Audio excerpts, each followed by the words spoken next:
Olá, meu nome é Leonardo Gomes e nessa videoaula eu vou apresentar a técnica do moculito.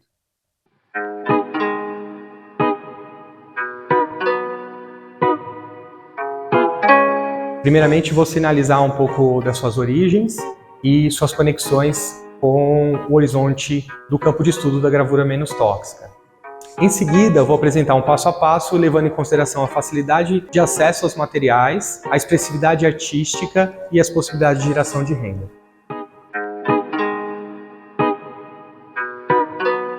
Na primeira parte, iremos fazer uma introdução e uma contextualização. Iremos tratar do nome moculito, da relação com o mokuanga, que é a xilogravura, com a litografia tradicional e com o campo de estudo da gravura menos tóxica. Na segunda parte, iremos tratar dos materiais, indicando os itens necessários para a realização da técnica e suas possibilidades de adaptação, sempre levando em consideração o custo e o acesso. No terceiro tópico, abordaremos os procedimentos, um passo a passo, atento e cuidadoso para realizar essa técnica. No quarto tópico, a finalização, teceremos breves considerações e faremos indicações de bibliografias e materiais para quem quiser se aprofundar mais nessa técnica.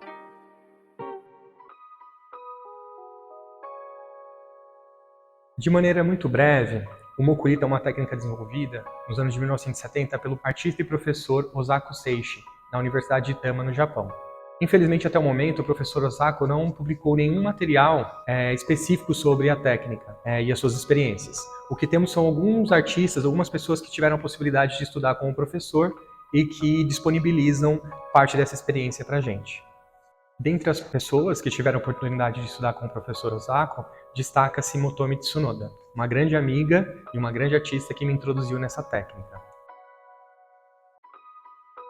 Particularmente, tenho trabalhado com essa técnica na formação de artistas desde 2016. Esses são alguns trabalhos realizados nas oficinas ao longo desses tempos.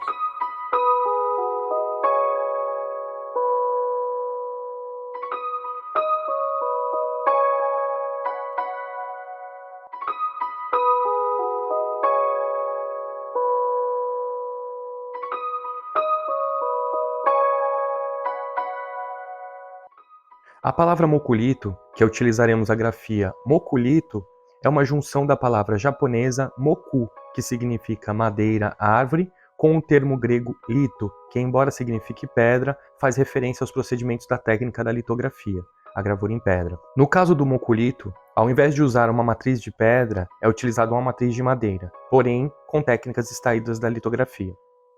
A palavra mokuanga vem de moku, como dissemos anteriormente, árvore, madeira, e anga, que significa literalmente gravura. Prancha, placa, quadro, e ga, que seria um desenho sobre a placa, que seria uma gravura. A xilogravura, ou mokuanga, diz respeito a uma impressão em relevo, no qual a tinta é transferida ao suporte, que pode ser um tecido, um pergaminho, um papel, através das partes altas do relevo. Datado do ano de 868 d.C., o Sutra Diamante é um dos mais importantes da tradição Zen. Impresso por Wang Shen, é o mais antigo livro feito com a técnica da xilogravura. Para falar de mokuanga, da tradicional xilogravura japonesa, a gente não pode deixar de ter como referência um período muito marcante na história da xilogravura, em especial da xilogravura japonesa, que é conhecido como Imagens do Mundo Flutuante, ukiyo-e. Contudo, quando abordamos a xilogravura tradicional no Japão, o contexto do período Edo possui grande destaque. Situado entre os séculos 17 e 19, esse período diz respeito à fundação da cidade de Edo, atual Tóquio. É um momento de prosperidade social e econômica que marca o início da modernização no Japão. A palavra ukiyo-e vem da junção uki, passageiro, fluido, corrente, com os termos io, mundo, e, que significa imagem, representação, cena. Tradicionalmente, a palavra ukiyo-e dizia respeito à visão budista do mundo efêmero, que carrega as ilusões das dores e dos prazeres mundanos. No contexto do período Edo, a palavra adquire o sentido de bem viver a vida e gozar de seus prazeres. Por isso, a arte ukiyo-e aborda, em geral, cenas do cotidiano. Essa nova arte surge em contraposição às artes anteriores, que se voltavam à nobreza e ao sagrado, mantendo a tradição budista e a influência da arte chinesa.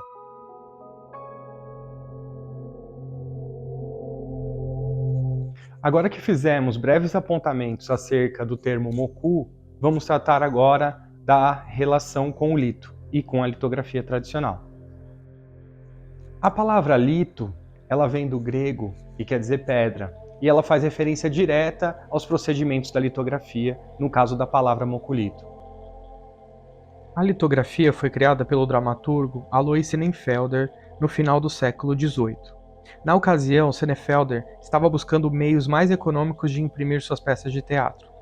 Em suas pesquisas, entre os anos de 1796 e 98, ele desenvolve um processo que chamou de impressão química, a partir de uma pedra de origem calcária da região da Baviera, Alemanha, que por conta de suas propriedades físico-químicas, permite uma excelente capacidade de preservar gordura nas partes desenhadas e grande capacidade de absorção de água nas áreas não desenhadas. No ano de 1818, ele publica o Curso Completo de Litografia, em que diferencia a impressão química das impressões mecânicas conhecidas até então. Essa diferenciação é justamente para sinalizar esse novo ramo que ele inaugura nas artes gráficas, as matrizes planas. Com relação à litografia tradicional, em procedimentos muito gerais, a gente prepara essa matriz. É necessário uma lavagem e um lixamento da antiga gravação. As pedras são reutilizáveis, né? Então a gente faz uma granitagem para poder tirar aquela impressão anterior ou aquela gravação anterior da matriz. Em seguida a gente desenha, tem que desenhar com material gorduroso, e para secar esse material a gente usa breu e talco. A parte mais trabalhosa é a parte da gravação, que a gente usa goma arábica e ácido nítrico. São alguns minutos, pouquíssimo tempo. Depois passa por uma lavagem, descansa um pouco com goma, depois faz essa limpeza, tira o material que foi gravado, desenhado com esse material gorduroso, normalmente com uma água ras. Depois a gente reforça isso com tinta e deixa descansar a pedra com goma durante um tempo. Depois é retirada essa goma e a gente umedece a matriz. Por ser uma matriz plana, que a gente chama também da impressão química, é uma repulsão entre água e óleo. Então, as partes desenhadas que têm gordura vão reter a tinta a óleo. E as partes não desenhadas, que são a área do contragrafismo, vai reter a água. Então, a matriz tem que estar constantemente umedecida. É o mesmo caso do mokulito, como a gente vai ver adiante. Em seguida, passa por uma prensa, pode ser tirado de uma maneira manual, só que tradicionalmente é utilizada uma prensa de litografia. Na parte da pós-impressão, a gente reserva o trabalho impresso para a secagem da tinta. Pode ser num varal ou numa secadora de papéis.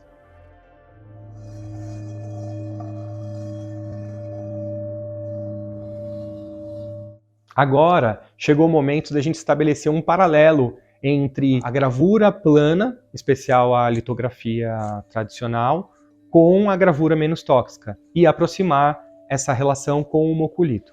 Essa relação vai ser feita através dos produtos utilizados na litografia tradicional, como o betume, a água ras e o ácido nítrico. Com relação ao betume, ele pode ser encontrado de forma natural em rochas ou artificialmente através do fracionamento do petróleo.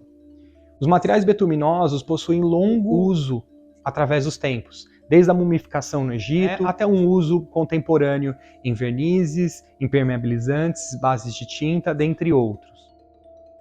A água ras, por sua vez, a gente compreende ela de duas formas. Como uma água ras vegetal, que chamamos de essência de terebintina, que é derivada do pinheiro, e uma água ras mineral, derivada do fracionamento do petróleo. Possui usos domésticos e industriais, seja como limpeza, seja como solvente, desengraxante e até lavagem a seco.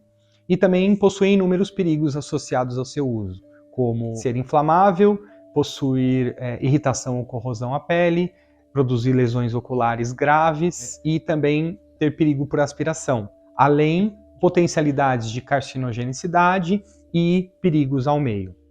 Por fim, o ácido nítrico, também conhecido como água forte ou ácido azótico, possui inúmeras utilidades, né? como fertilizantes, explosivos, produção de corantes e fibras sintéticas. O nome aguaforte não é desconhecido do mundo da gravura. Ele demarca uma técnica que diz respeito à gravura em metal com processos indiretos, através do uso do químico, do mordente, que no caso seria o ácido nítrico. Ele possui inúmeros problemas ao uso, aos olhos, ao sistema nervoso, aos pulmões, aos rins, com potencialidades de carcinogenicidade e de problemas reprodutivos.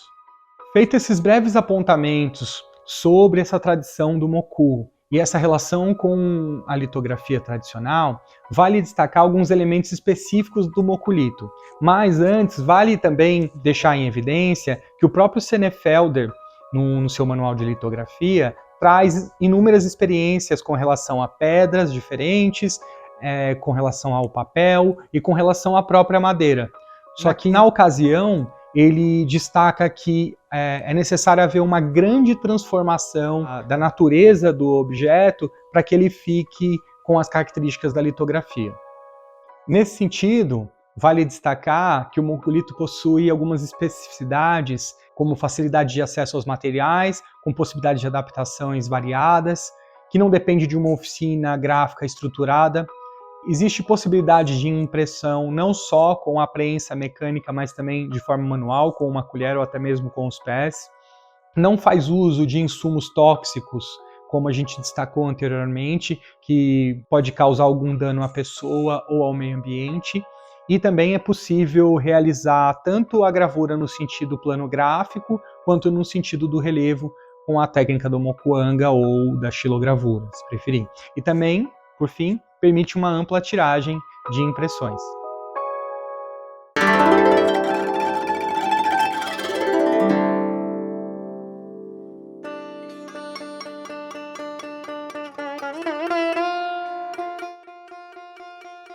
Em relação aos materiais, eles estão listados conforme o uso em cada etapa. Além desta lista presente no vídeo, ela também estará disponível em um material em PDF com o passo a passo para realizar a técnica, podendo ser acessado por meio de um link no descritivo da videoaula no YouTube. Para facilitar a compreensão dos procedimentos, o passo a passo é dividido em 5 etapas. Primeira, preparação da matriz e planejamento visual. Segunda, gravação. Terceira, entintamento. Quarta, impressão. E quinta, pós-impressão. Em relação à escolha da matriz, a chapa de compensado é uma excelente opção, devido sua estrutura e capacidade de umedecimento sem muita dilatação e deformação, assim como também da facilidade de acesso, tanto econômico quanto nas diferentes regiões do país. O lixamento da matriz é necessário como uma forma de retirar impurezas, ceras e possíveis gorduras depositadas na superfície da madeira. Certifique-se de que esteja com as mãos desengorduradas e, se preferir, use luvas.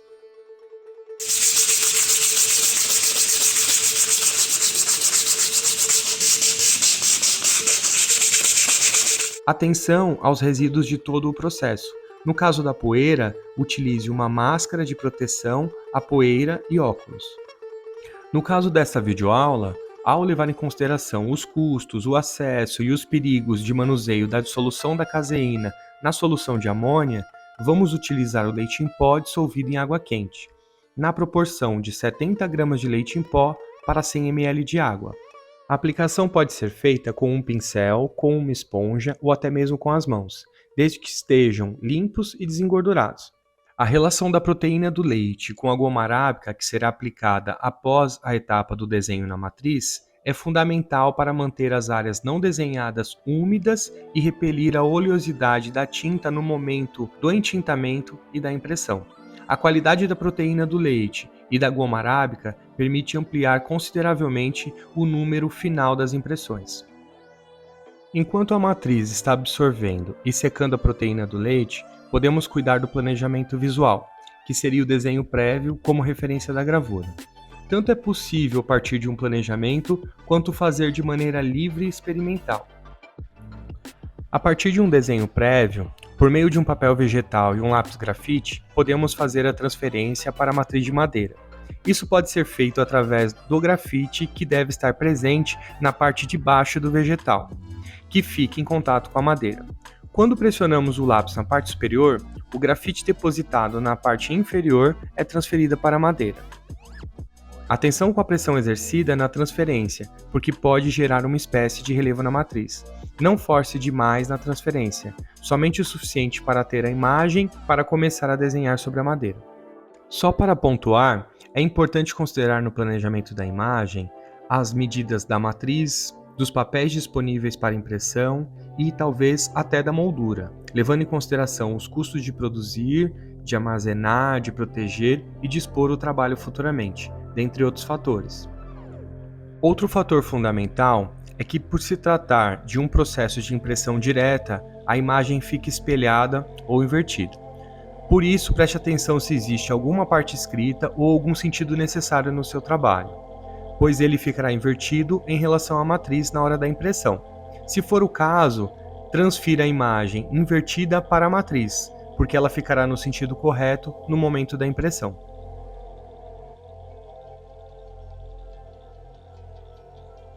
Também é possível transferir imagens impressas a toner, tipo Xerox. Espero ter a oportunidade de tratar dessa possibilidade em um vídeo futuro.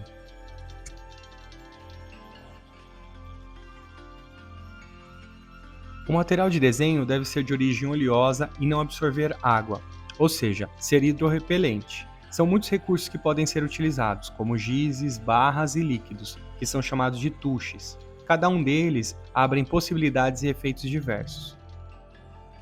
Neste vídeo, devido aos limites de tempo, apresentaremos dois tipos de tuche: o verniz acrílico com um corante e a tinta offset diluída em terebintina.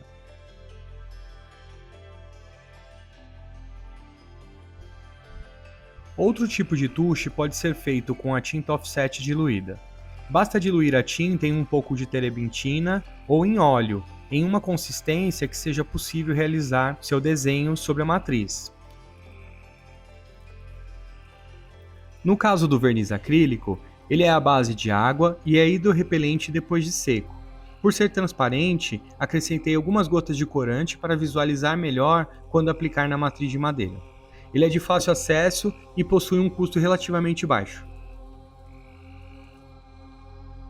No momento do desenho, procure um local limpo e não encostar na matriz, devido possíveis gorduras e impureza nas mãos.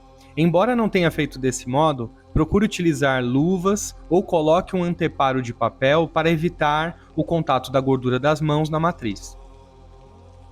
Cada material tem seu próprio tempo de secagem. Atenção ao tempo de cada material utilizado. O tuche feito com o verniz acrílico seca mais rápido, em alguns minutos. Já o feito com a tinta offset seca entre 1 a 3 dias, dependendo da utilização da terebintina ou do óleo. A goma arábica possibilita a proteção e favorece as áreas do contragrafismo, que se mantêm úmidas durante o entintamento. São as zonas hidrófilas. Atenção, não confunda a goma arábica que usamos comumente para colar papéis com a goma arábica que utilizamos na litografia, no moculito e em outros processos gráficos. Essa goma arábica é a mesma usada em espessantes, xaropes e em outros produtos comestíveis. Esse é um momento particular da técnica do moculito ou da litografia em madeira, pois utiliza somente a goma arábica, dispensando a utilização do ácido nítrico comumente usado na litografia tradicional. A goma deve ser espalhada de maneira uniforme por toda a superfície da madeira. Pode ser feita com o auxílio de um pincel e de uma esponja ou até mesmo com as mãos. O importante é que estejam limpos e desengordurados. Após a secagem da goma, a matriz deve descansar por ao menos um dia. Esse passo é importante pois estabiliza as áreas desenhadas do grafismo e as áreas não desenhadas do contagrafismo na matriz. Mesmo sendo uma matriz plana, é possível realizar gravações em relevo com auxílio de goivas. A técnica da xilogravura permite produzir áreas de impressão diferenciadas, em que algumas áreas do papel não encostam na matriz, gerando contrastes entre as partes da estampa, dos veios da madeira e as regiões do papel, como veremos a seguir.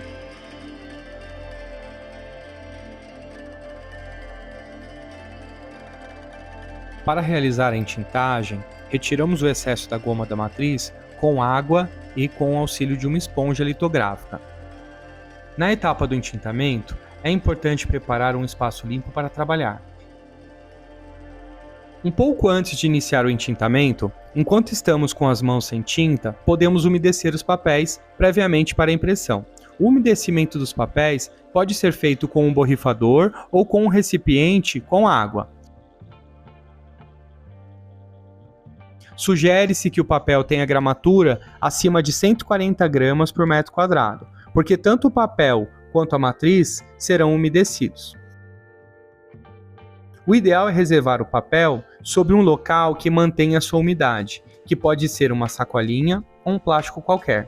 Também existe a possibilidade de tirar impressão com um papel de gramatura baixa, mas dependendo do papel, não aconselhamos umedecê-lo. Para esse momento da entintagem, vamos utilizar uma base, uma espátula, tinta offset e tinta de pintura em tela, um rolo rígido e um pouquinho de talco.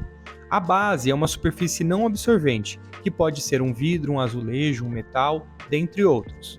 Ela serve para esticar ou abrir a tinta inicialmente com uma espátula e depois com o rolo. Como a tinta litográfica, em geral, possui um custo elevado e não se encontra com muita facilidade, vamos usar dois tipos de tinta: a tinta gráfica tipo offset e a tinta óleo para pintura em tela. Optei por misturar as duas para adquirir um tom diferenciado e para buscar um pouco mais de viscosidade a partir da tinta offset. Quando retiramos a tinta offset do seu pote, ela está adormecida. Com a ajuda de uma espátula, a movimentação da tinta em uma base faz com que ela mude seu corpo, ficando mais flexível e adequada à impressão. Esse processo de retirar a tinta, movimentá-la para passar o rolo, é chamado de abrir e esticar a tinta. O talco tem a função de diminuir a viscosidade da tinta offset e dar um corpo mais rígido e pastoso para ela.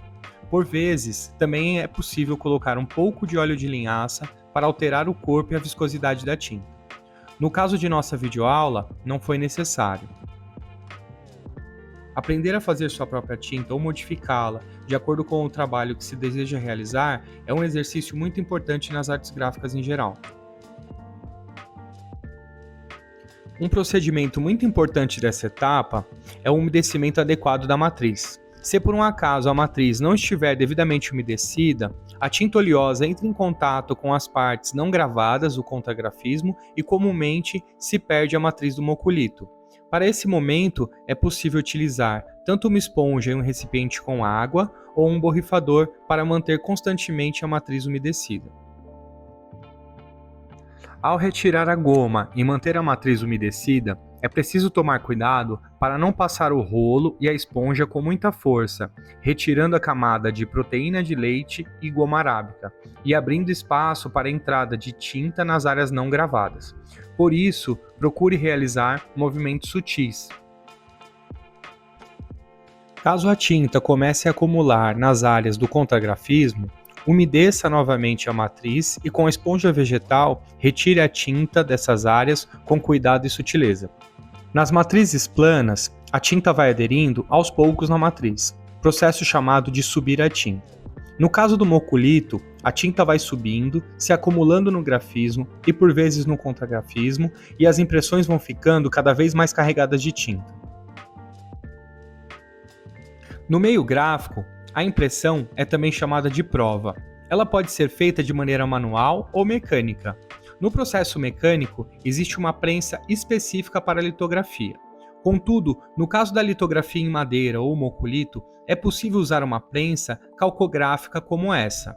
Somente devemos prestar atenção para ajustar a prensa para atingir toda a imagem e exercer a pressão suficiente para não danificar a matriz. O excesso de pressão pode danificar sua matriz.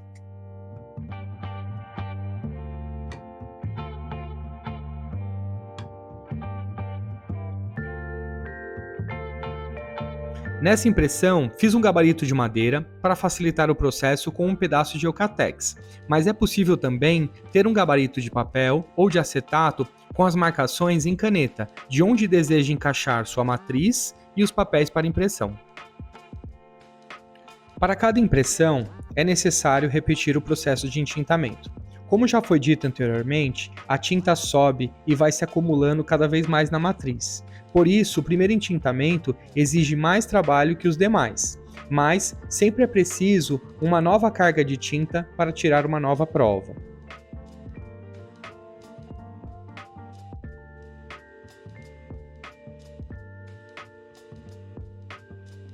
No processo de impressão manual, elas podem ser feitas com auxílio de uma colher ou com um barém. Atente-se para não movimentar a folha. Também tome cuidado se o papel não está muito úmido, pois corre o risco de rasgar. Se for esse o caso, coloque outro papel seco sobre o papel úmido da impressão e exerça pressão sobre ele. Outra forma de impressão bem interessante do moculito é essa, que pode ser realizada utilizando os pés, com o peso do próprio corpo para exercer a pressão. Assim como a manual, essa forma alternativa dispensa o equipamento da prensa, tornando mais acessível sua realização. Sem falar na sensação de automassagem nos pés que essa forma de impressão possibilita. É a minha favorita. Como você pode observar, trata-se de um trabalho simples que tem o intuito de apresentar a técnica, feito com somente uma cor. Mas é possível fazer algumas outras matrizes e intervenções como esse stencil, um chine-collé ou até aquarelar posteriormente, já que a tinta é à base de óleo.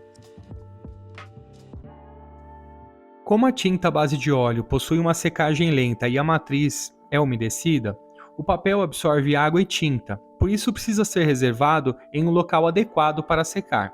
Em determinados ateliês e oficinas, existem grades chamadas secadoras.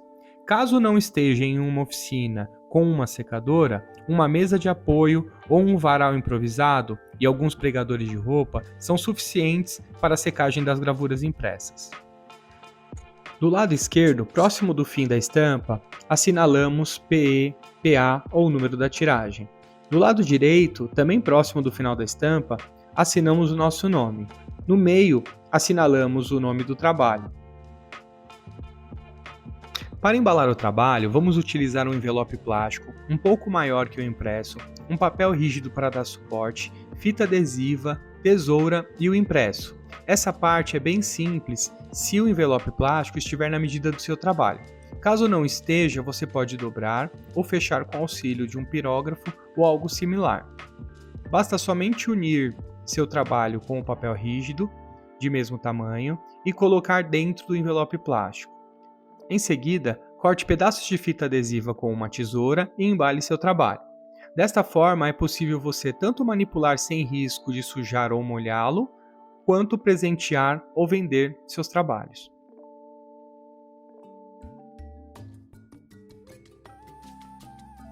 Para além de toda a dimensão espiritual largamente presente na arte, a dimensão material também é muito importante, seja no olhar social, econômico, ambiental, dentre muitos outros. A gravura é, sobretudo, cultura, um modo de registrar pensamentos, costumes, memórias, intensidades e durações, que fazem parte de um sistema de trocas e imposições, seja no plano simbólico, seja no plano prático e econômico do nosso cotidiano. Desejo que tenham a oportunidade de experimentar essa técnica em sua potencialidade poética e também, para quem desejar ou precisar, tornar-se uma possível fonte de renda e trabalho. Compreendo que esse percurso que passamos é um dos vários caminhos possíveis e espero ter contribuído de alguma forma. Gostaria muito de saber o que vocês acharam dessa técnica, como foi a experiência de fazer para quem teve a oportunidade de fazer, se tiveram alguma dificuldade e se conhece ou desenvolveram outros caminhos nos procedimentos no modo de fazer. Se possível, escreva nos comentários e vamos ampliar essa rede de troca sobre as experiências gráficas e sobre essa técnica. Na descrição do vídeo, vou disponibilizar um material em PDF com o passo a passo da técnica e com outras informações. Agradeço o apoio do PROAC Direto 3921 e da Secretaria de Cultura e da Economia Criativa do Estado de São Paulo, assim como das políticas de incentivo à arte e à cultura. E, sobretudo, a vocês que se dispuseram a acompanhar até aqui essa videoaula. Grande abraço e até breve.